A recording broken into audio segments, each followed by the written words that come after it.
ಎರಡು ಗಿಳಿಗಳ ಕಥೆ ಅಂತ ದುರ್ಗಾಸಿಂಹಂದೊಂದು ಪಾಠ ಇತ್ತು 9ನೇ ಕ್ಲಾಸಲ್ಲಿ ಓದ್ಬೇಕಾದ್ರೆ.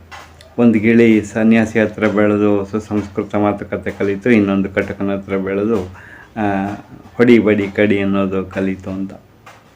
ಅದೇ ಹೇಳ್ತಾ ಗುರುಗಳು ಹೇಳಿದರು, ನೋಡಿ ಮಕ್ಕಳೇ, ಜೀವನದಲ್ಲಿ ಬದುಕಕ್ಕೂ ಯೋಗ್ಯತೆ ಬೇಕು, ಸಾಯಕ್ಕೂ ಯೋಗ್ಯತೆ ಬೇಕು ಅನ್ನೋದು ತಿಳ್ಕೊಳ್ಳಿ.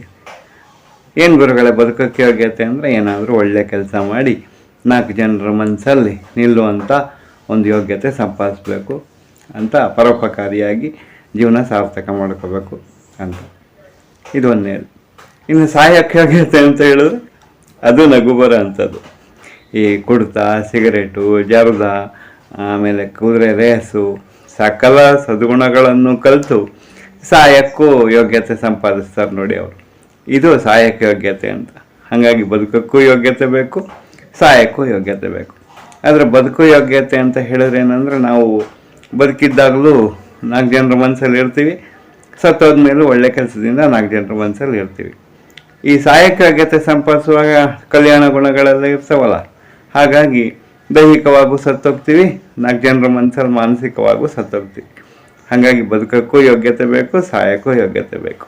ಆದರೆ ನಿಮಗೆ ಯಾವ್ದು ಬೇಕು ಅನ್ನೋದು ನೀವು ಅರ್ಥ ಮಾಡ್ಕೋಬೇಕು ಅಂತ ಹೇಳಿದರು. ತುಂಬ ಚೆನ್ನಾಗಿದೆ ಅಂತ ಅನ್ನಿಸ್ತು ನನಗೆ. ನಿಮಗೆ ನಮಸ್ತೆ.